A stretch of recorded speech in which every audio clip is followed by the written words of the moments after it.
Bienvenue sur RTDA Radio Télé Dieu est amour, la radio qui nous bien, la radio qui nous donne la nourriture à l'air qu'il faut.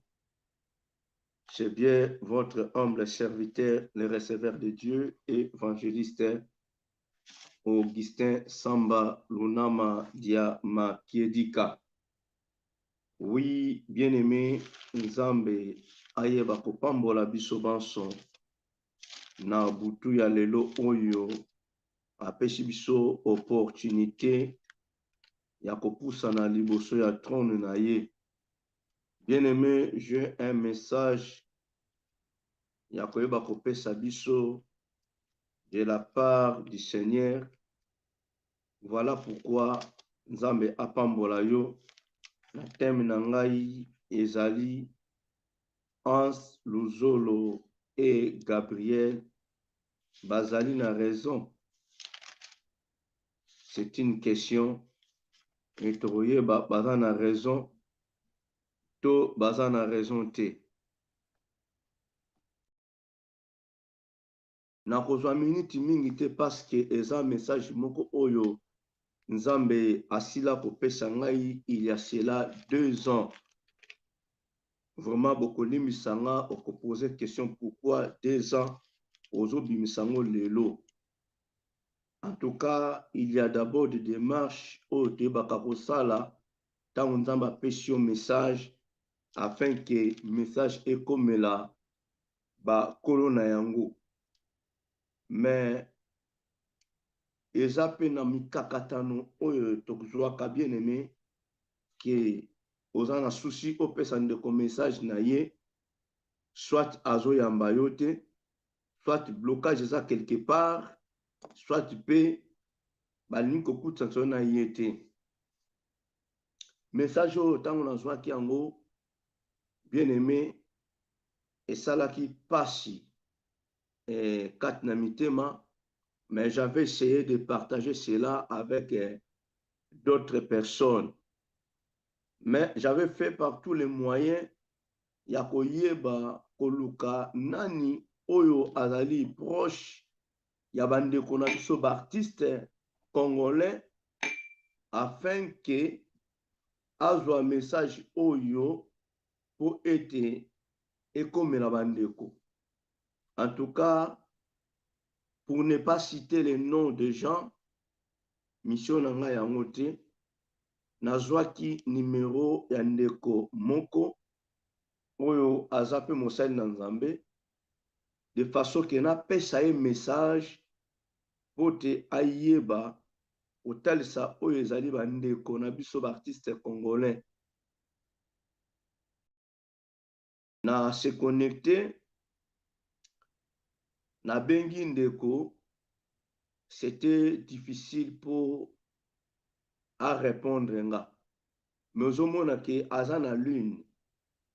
Alors je tentais ya koyeba okomele message que non bien aimé naza na message moko boye pour na artiste congolais na sepeli na pesa yo yango lokolo za sur le terrain sur place et kosala ete oyeba kokutana na bango.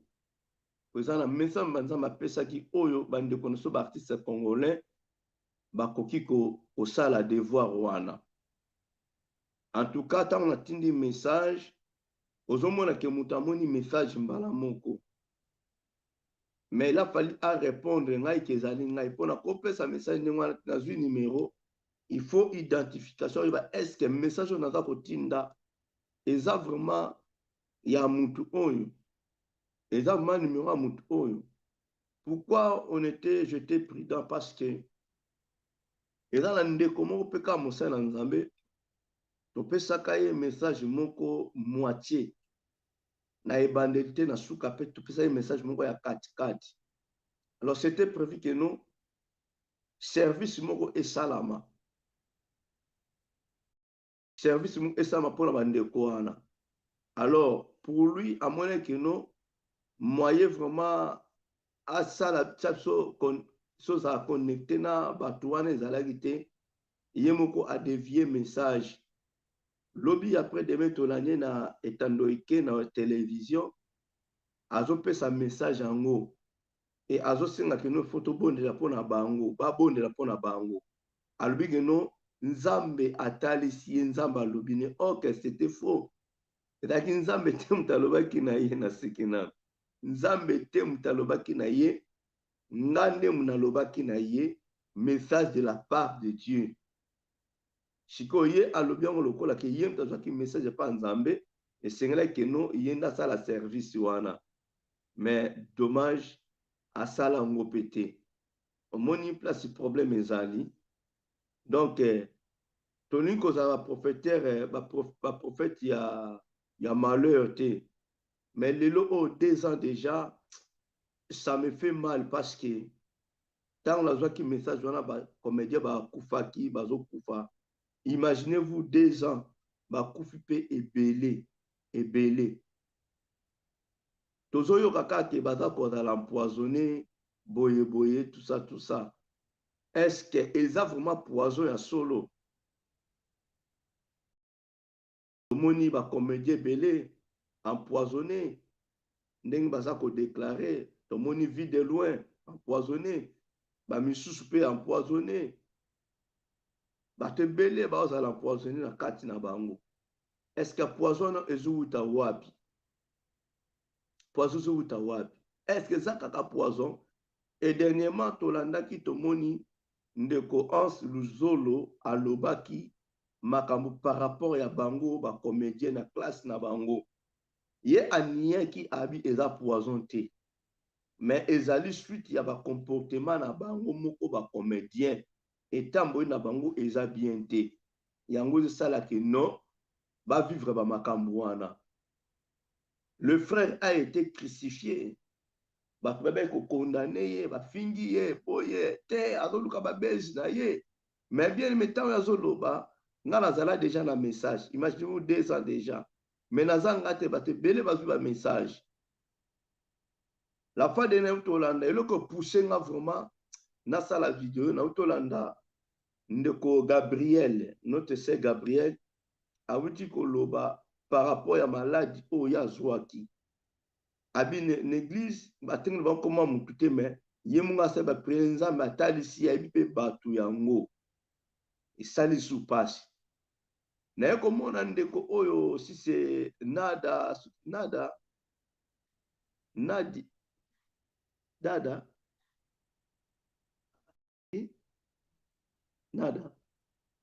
merci nada donc oyo abimaka pede quoi bolimbisanga parce que arrêté na ma bakombo na ma ba bien te c'était que ce n'était pas que na ignorer bango non ce sont nos frères et sœurs donc bolimbisanga eza o capté pe mbala mongo na iba kombo ebele me ba misusu na yebi yango te bolimbisanga ebo teninga rigueur s'il vous plaît alors na komona kufika na écran boetala yesu mbasu ya elongi message oyo akufi ngabi no fona pesa bango message na bango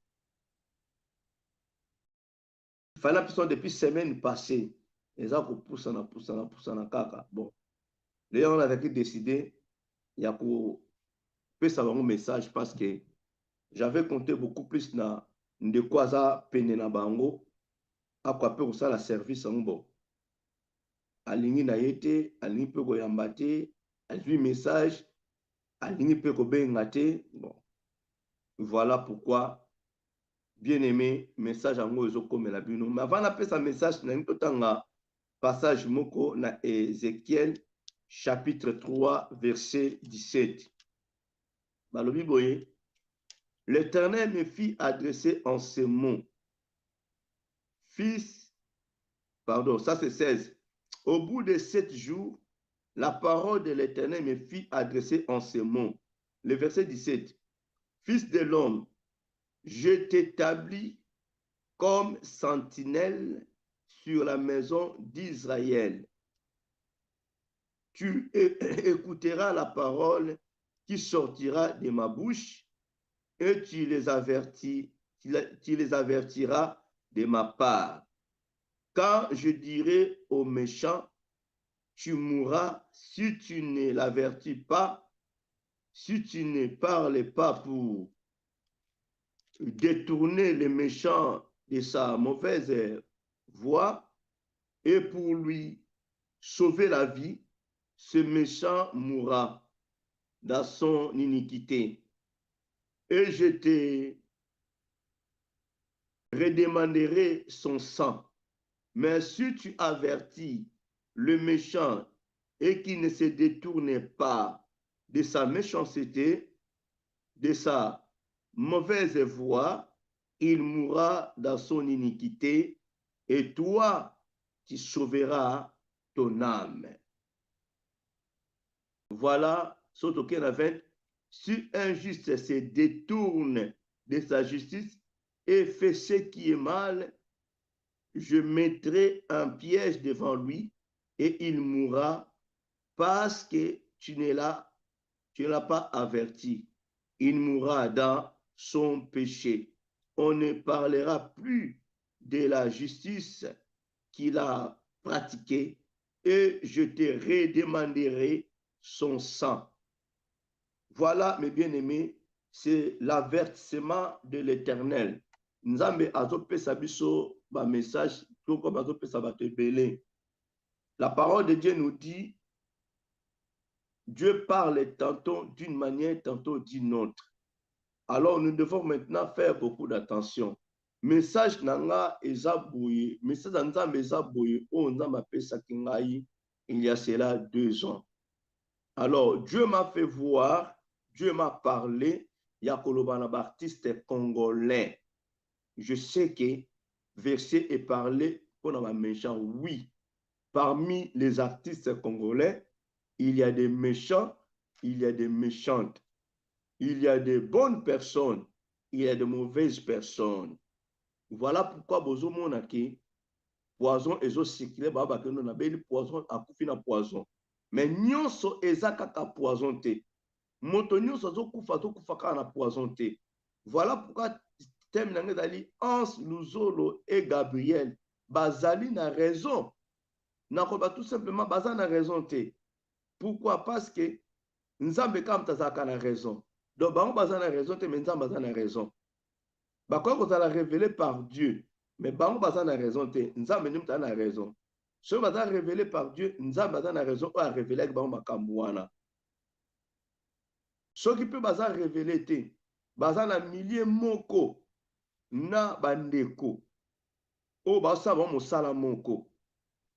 Voilà pourquoi tant bazomona esengeli babimisa basekret na bango, que ça soit secret ou la révélation de Dieu, mais moto aza na raison azaka moko eza nzambe.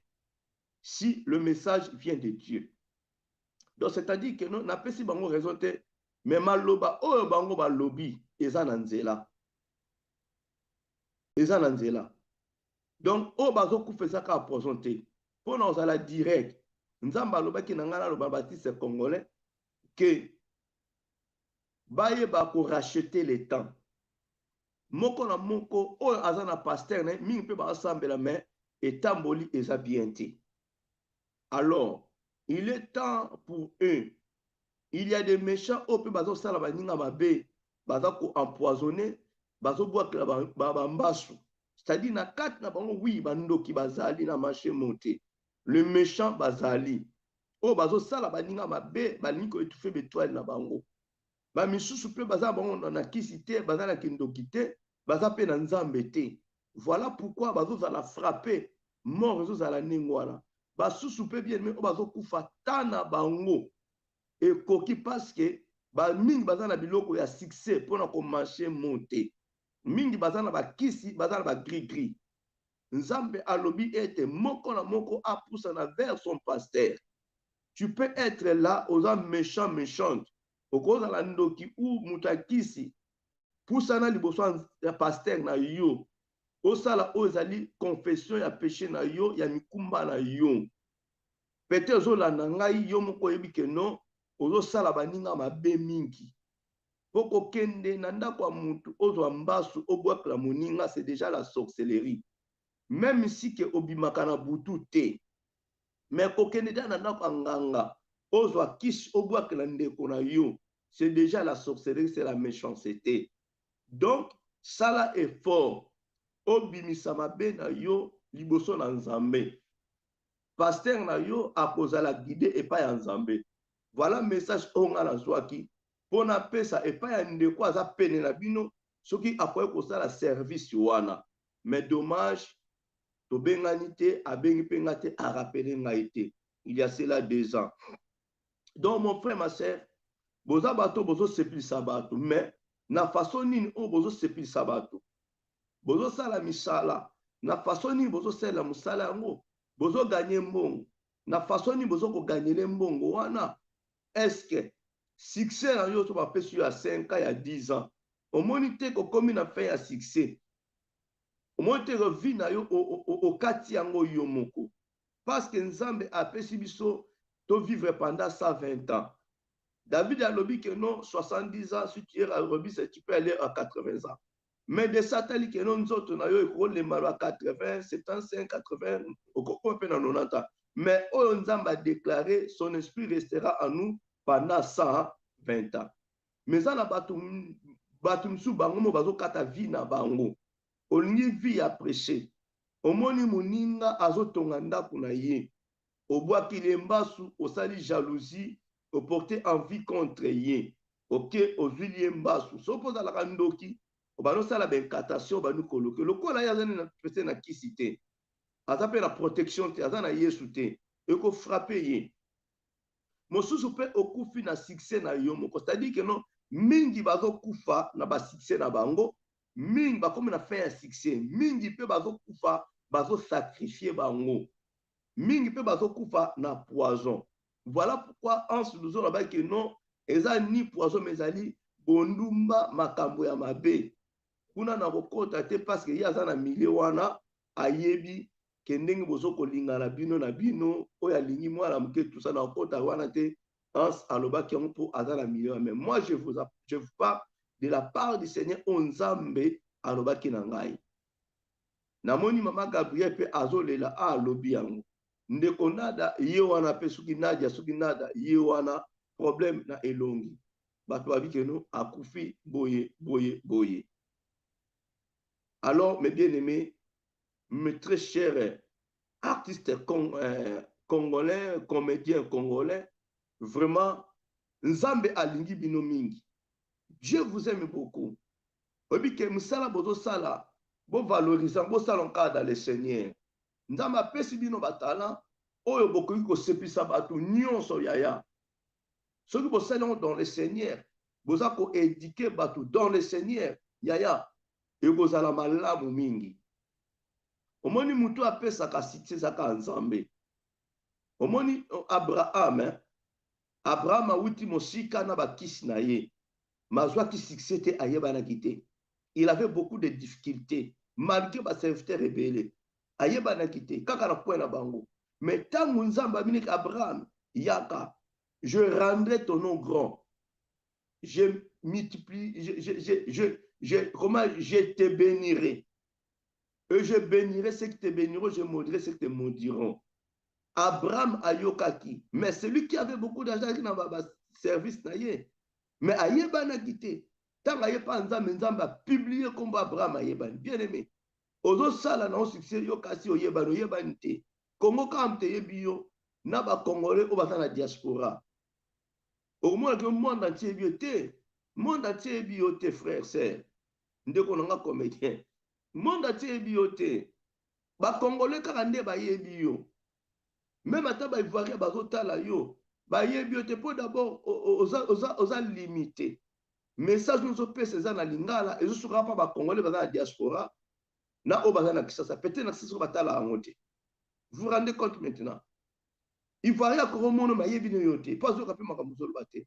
Mais nous avons opéré au miracle yaya. Kaka na langue nous avons langue nous avons lingala. Mais Gabonais yokiyo, Marocain yokiyo, Français yokiyo. Et donc Tchadia yokiyo. Pour miracle nzambe zo kusama la vie na yo. Ozo comprendre. Donc nzambe comme tu appelles ça succès bien aimé. Alors, tout ce que je te demanderai, je vous demanderai, si vous, avec beaucoup de respect, obéissez-vous à la voix de Dieu. Obéissez-vous à la voix de Dieu. Vous verrez au succès et longo. Donc, la première des choses bien aimées, olinginzama me musika, sala repentance na yo, que nous kutana pasteur na yo. Na sengite osala yo mo, nzamba bi kuta muta, kutana pasteur na ye. Bimisa mabe na yo. Bimisa mabe na yo et pas pasteur na yo. Pasteur na yo, peut-être azolanda, aza na secret, ya ko dévoiler likambu na yo te. L'homme sous na ba groupe osa au sacrifier déjà 10 personnes, 5 personnes. Peut-être au bomi ebele, au empoisonné ebele. Ozomona, au bois tout ba mbasu ebele. Ndeko nanga. Nzamba ko toucher motema pasteur na yo de façon que likambu na za la dévoiler te. Secret même moi ce n'est pas monté. Mais qu'on résiste bien aimé. Na likambu na o continuer nango. Okoba que nous na tiki na sa soute, mais il faut confesser. Il faut aussi se repentir na masumu na yo. Po makila batuana eza sirio. Omoni Kayen abomine de kone Abel. Nzamba lobi na eke makila nde kona yo egangi kobana na seti na likolo. Bien aimé. Tant que nous avons révélé ma caméra, cela veut dire que non, les sans innocents, bato bozo boma na bakisi na koloka makila na bango zo ganga. Ezoganga. Bien aimé, peut-être na kisi eza pour l'examen tout. Mais kisi na yo pour na succès. Vine ko kata na pour rien. Na kacha RTDA, il y a un homme de Dieu pasteur né la terre Gabiso si. Où passeras-tu ton éternité? Éternité na yo okopasango wapi na mokola suka na lola to na enfer. Voilà bien aimé. Tika na question oyo. Où passeras-tu ton éternité? Okolex éternité na yo wapi? Pour aujourd'hui succès il y a 10 ans, il y a 20 ans, au régner, il y a mikozo que ne belé, mbangu plutôt. Ezo que ne rapide. 5 ans, ils ont le col à 5 jours. 10 ans, le col à 10 jours. 5 ans, le col à 5 jours. Il n'y a pas, tu comme à 5 ans, pas trop à 10 ans. Au comme il y a Chico, Mikona, puis il y a 2 ans. Il y a un 2 ans. Mais ça, il y a un moment où il y a 2 ans pour Okufa. Pour Bazoyer, pour se sacrifier au Moko. Luka Nzambe, Luka intervention de Dieu. Nazo autant le passage moko biblique bien aimé, oyo Nzambe a pesingal sous na minute oyo avant ya ko passer message bien aimé. Et ça dans Proverbe chapitre 28. Proverbe 28 verset 13.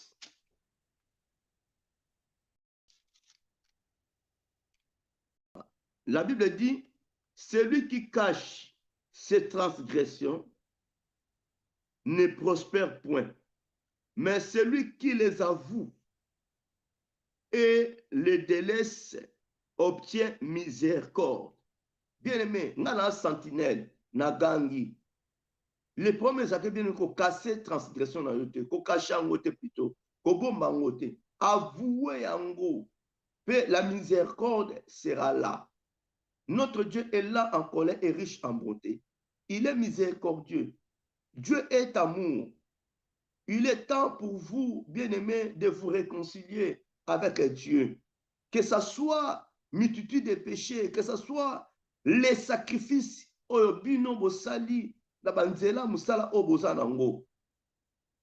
est là, la miséricorde de Dieu est là. Voilà pourquoi, bien-aimés, dans Jean 3, 16, la Bible dit, car Dieu entend aimer le monde, qu'il a donné son Fils unique, afin que quiconque croit en lui ne périsse point, mais qu'il ait la vie éternelle. Nzamba ye ko juger te bien, mais message ye ko juger te ko condamner te. Mais ye pour racheter yo à une seule condition, on dima, on avouer, mais ko bomba ngote. Nzamba ko limbisa yo. Oui bien, mais succès, nax diable et fout à rater. Peut-être na famille na yo au sacrifier. Parce que diable a coupé ça yo succès te ka envers comme ça. Peut-être que l'Ukape n'a pas collègue n'a bino posa na succès au sacrifier les autres. Au freiner pe batumsu na bois qu'il aime bas pour nier à avancer tengara continuer. Au moins une manœuvre diable. Mais tant qu'on aussi ça maintenant, le col a mandé ça à 5 ans, succès à 5 à 10 ans. Soukarango a kozoyo. Voilà pourquoi il y a des morts subites, des morts prématurées. Tant bazo sacrifier yo bien aimé, ba peut tant malade muke, mbasuka pour aimer na kufa. Ata ba pesi bino ba carte ya bopito pa ya maman Denise, ata comment dirais-je, l'ancienne première dame maman Olive Lembe, elle va prendre soin de bino. Mais bien aimé, ce sont des soins encore primaires. Mais il y a 4 bango bazo soigner en côté. Ba yebi que non boza malade bozo kufa trop. Ba zuni ba carte na bopito bo que soit soin. Mais oh ya 4 spirituel ba yebi en côté mais de ça qu'on soigner maladie spirituelle té. Maladie spirituelle peut la soigner yo moko soza consciente na lisumu na yo. Okoza la guérir. Mais si tu n'es pas consciente nango, okoza la conscience mais ko avouer en côté. Yaya, ba dépense à pamba bozo ça ba konza mboka. Ba dépense à pamba. Toujours il y a des questions à poser à mais pourquoi les artistes beaucoup font souvent? Votre réponse est toujours oh. Bon ba maso bazo kufa ba médecin bomu na ba cas. Mais oui bien aimé. Surtout sali bilan ba bazo kufa chaque jour mais bien aimé. On est des Congolais, les artistes bazo kufa ya trop. Bazo kufa ya trop s'il vous plaît. Oui, bazo kufa na mort que ba mais bazo kufa ya trop ba artiste. Et puis bazo concert baby que non. Si le long maman Gabriel Zogan non batimité mama pe ani ko travailler sous na bakuté. So ba benga travailler à retourner na nani. Et bien on travaille na yété. Ozo mona siko. Bon ayebi déjà que non tel sali na mabe. O azana poison, o azo sacrifier ba zo boka malade. Mais pour atika mosala ngo esike za danger, ali ko tika te avo continuer kaka. Bien aimé, ozo landa pe rolanda message oyo s'il vous plaît, répentez-vous. L'air est vraiment grave. Répentez-vous, rachetez-vous bien aimé, car les jours sont mauvais. Dans 1 Jean chapitre 1er verset 9, la parole nous dit ceci, tozo lukayango ensemble, bien aimé. Nakotiko bote fona peso ba passage biblique total ensemble pour comprendre. Nako peso message terre à terre te aya. Nazam messager en Zambé et Seigneur était bien aimé ngana yo toyeba kososola.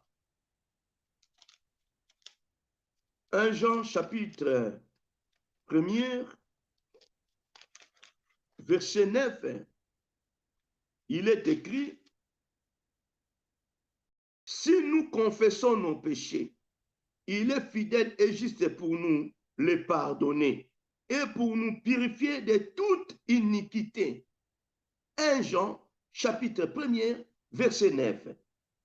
Si nous confessons nos péchés, il est fidèle et juste pour nous les pardonner et pour nous purifier de toute iniquité. Yaya, Nzambada juste, Ada fidèle.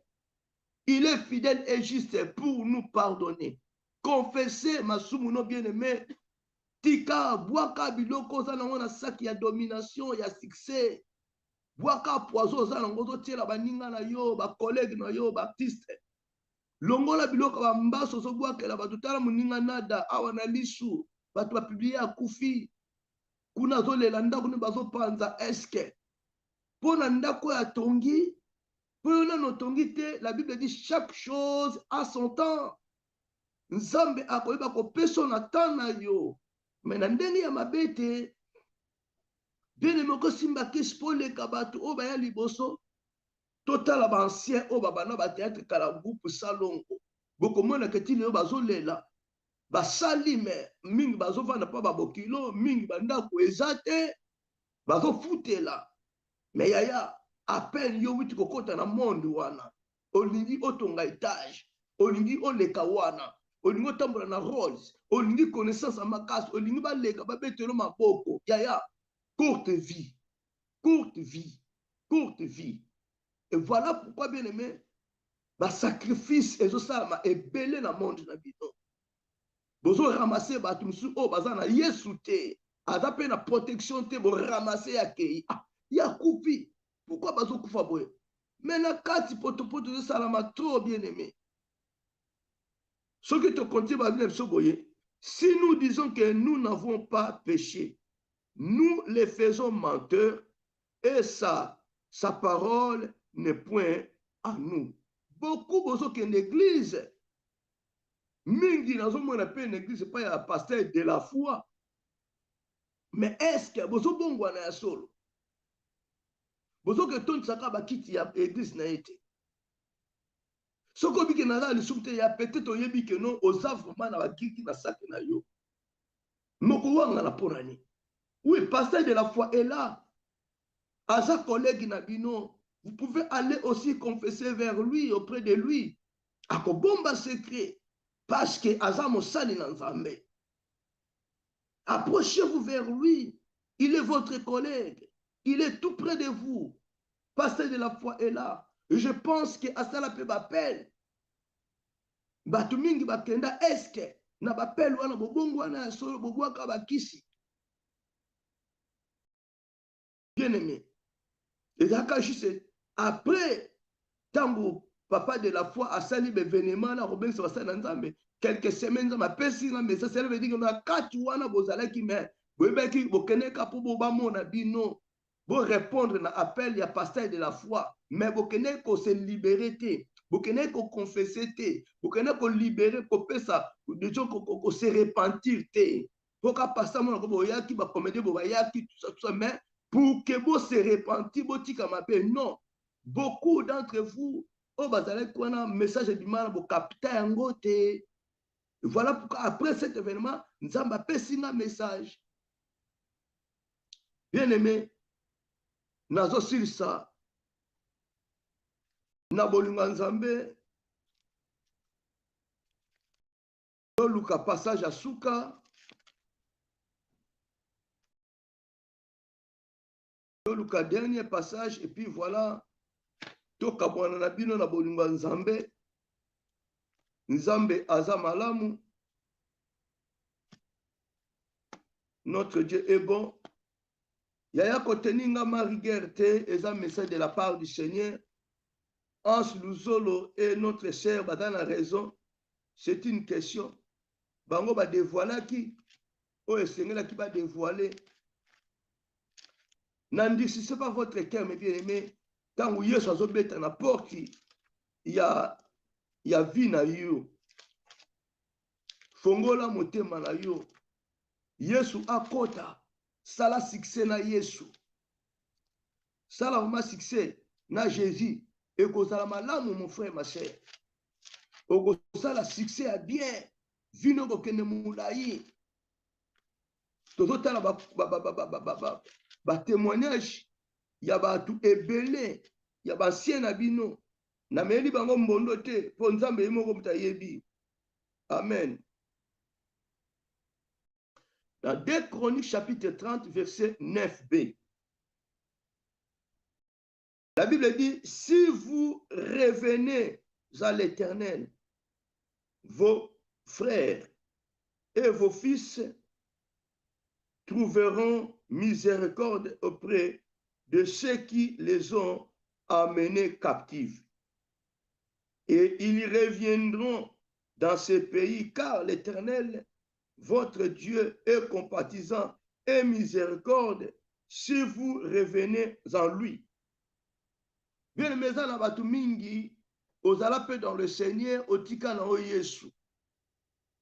Ozo souffrir problème moko be eza na famille te mais peut-être nzamba zo frapper yo. Aucun na monde moko boye zo nécessité yo simbaka akisi. Yo bomaka batu po yo kende liboso. Yaya, si vous revenez dans l'Éternel, il est miséricordieux. Eza na ba catégorie ebele ndenge toza wana yaya. Eza na batu musu asambelaka te azalaka dans le Seigneur akimi Yesu akoti na monde wana tala makambo ebebi raison kaka boye akomi pe peut-être kosimba aluka succès ozapi to meme koto tala tata o azopesa succès Bien-aimé, catégorie à Batouana Nyonso Bozali, Bozonga et Paya Yesu, Boyeba Yesu, Bo recevoir Jésus dans votre vie comme Seigneur et Sauveur. Au Kolobalanga, au Sambelaka, pourquoi Ozala Makamabe? Ndeko yom to Sambela, somoni que vino combien de danger? Juste une question, est-ce que au Gotika Musala wana te obimela milieu wana? Parce que yaya, ozo risquer même vie na yo. Au Koloba, abona kolia nini? Yaya, Dieu pourvoira à tous nos besoins. Nzamba zanda moi bakako pouvoir. Pour la musala za ba risque belé. Peut-être aussi ba message belé au risque ba sacrifier yo ba zo boka ba mbasu boye boye. Tout le monde ba mama epela, tout le monde ba te pelé donc ba mbasu ba to bazo lela, o pe ba kufi na yango. Bien-aimé, je suis qu'une simple sentinelle. Oh, nzamba pesa message ça fait 2 ans. Bon, teninga rigueur te za faute na ngaite, faute ya moko ya proche na bino.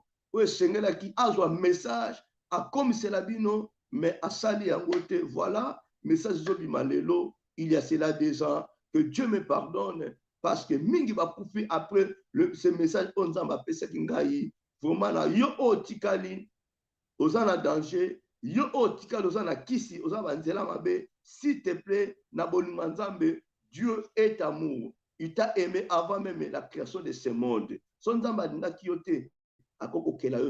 Mais les lois sont comptés parmi les vivants. Malgré ma peine, malgré ma qui mais Dieu t'aime. Dieu t'aime. Mais pour ça, on s'est réconcilié. Dieu t'aime beaucoup.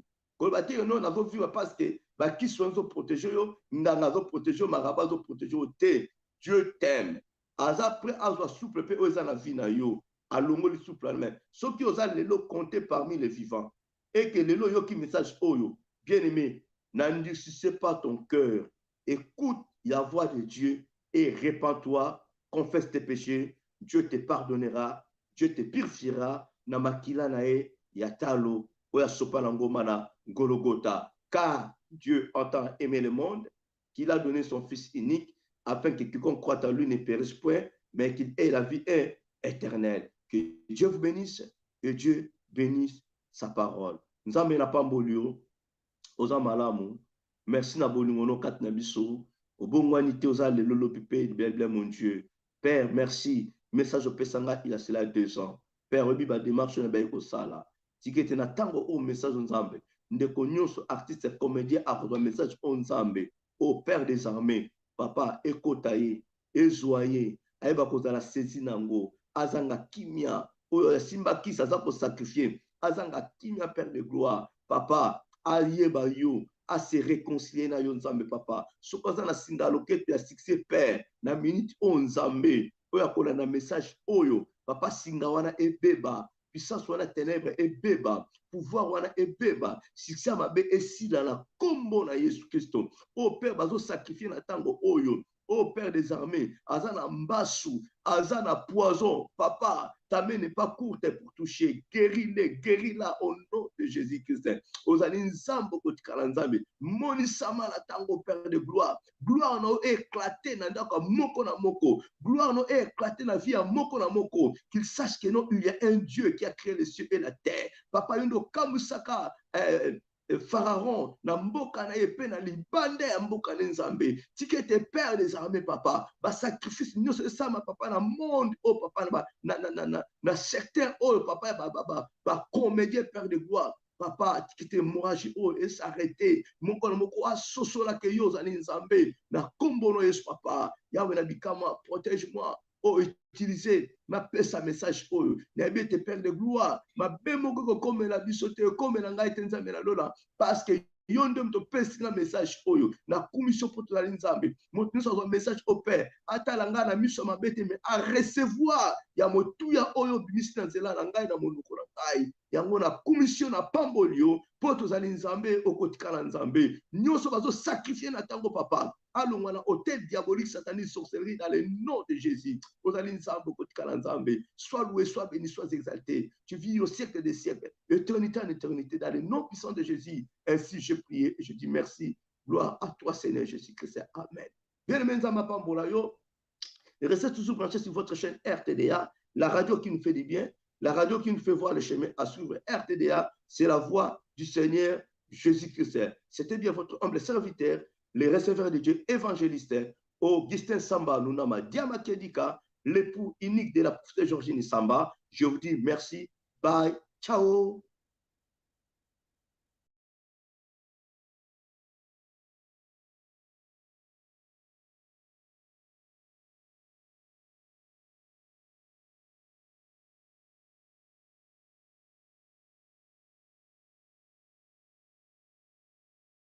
Bonjour fidèles téléspectateurs, bienvenue dans votre chaîne, je suis Laurette Luzolo, nous sommes RTDA. Aujourd'hui, on va vous parler de la RTDA. RTDA, c'est Dieu avant tout. La Bible nous dit dans Matthieu 4,4, l'homme ne vivra pas seulement selon le pain, mais aussi de toute parole qui sort de Dieu. Alors, étant chrétiens, nous avons besoin de nourrir notre corps. Pour nourrir les corps, nous avons besoin d'être bien édifiés. Suivez-nous sur RTDA, profitez de nos émissions chrétiennes, car RTDA, c'est Dieu avant tout. RTDA, c'est la force. Merci.